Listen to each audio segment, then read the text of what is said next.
We turn now to the economy and our Executive Director of Elections and Surveys, Anthony Salvanto. Good morning. Good to have you here. Good morning. So the president was speaking throughout the past week about the economy, even in this Oval Office address. He's trying to reframe public perception of what's going on. We know sentiment has been low for years now. Do people really expect that a president can fix everything in the first year? So let me start with that big context because it's so important. Yes, all through 2025, people have said they thought the economy was bad. When you talk about going back years, this goes back to before the pandemic was the last time that a majority of Americans said the economy was good. So we are in this long, and a lot of people think, this structural change that the economy has gone through. Things got more expensive coming out of the pandemic, and people still are trying to adjust to those higher costs. That's what underpins all those sentiments. Now, the political part of this is coming into 2025, more people did think that Donald Trump would fix it. The expectations were high. We measured that back in January. Right now, you have this less than 1 in 5 that feel like his policies have made them financially better off. And even when you ask people then to look ahead to 2026, it's a little bit better, but it's not overwhelming that people think his policies will make them better off. So there's this real disconnect there. And if you come back to the description of the economy, people right now, I ask them to just grade it, and they give it a C, a D, or even worse, which is different than a lot of the times the way the administration has described the economy. That sets up the fundamental challenge. I think you saw that this week for him in the address. So it's not a new tactic for a current president to blame the last one for all the problems of today. But we checked, and in that primetime address, the president said it was Biden's fault, about 7 times.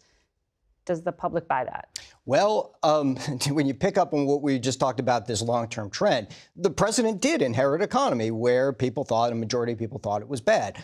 At the same time, right now, more people say the current economy is Donald Trump's responsibility. He's the one, it's on his watch right now. Having said that, he had been declining on his handling of the economy throughout the year. That's leveled off now in recent weeks. And one thing you do find is, yes, there's this disconnect. People think he is describing it as better than it really is. Maybe there's political credit to be gained by starting to address what people are feeling.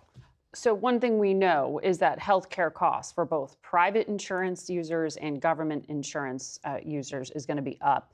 Congress is still debating what to do about the Obamacare Act. But how much public focus is there on this issue? So if you look at the most immediate part of that argument, a big majority thinks that Congress should extend those added subsidies. But in the wider context of this, when we ask people, how do you feel about trying to afford all these various aspects, these basics, cost of living?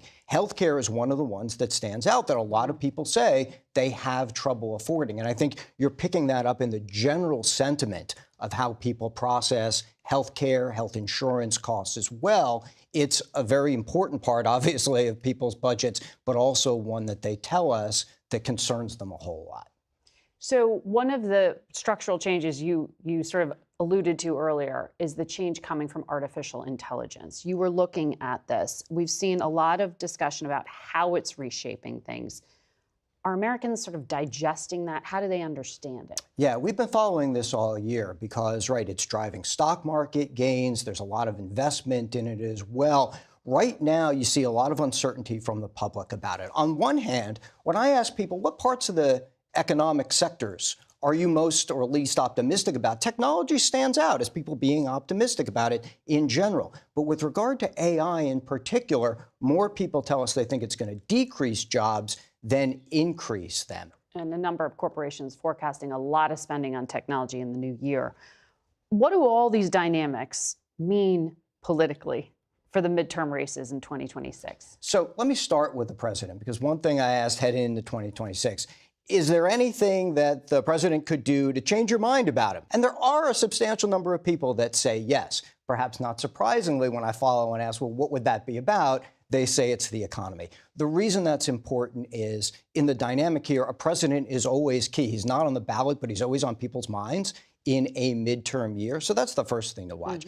But the other one, if you're at your holiday gathering and people are arguing about what's going to happen, who's going to win, I think it's too far to know for certain. But at the same time, we can already see the conditions and the playing field that people will be fighting on. And that's clearly cost of living. It's clearly healthcare, among other things. And it's the race to define how people evaluate it. Anthony Salvanto, thank you for this. Thank you.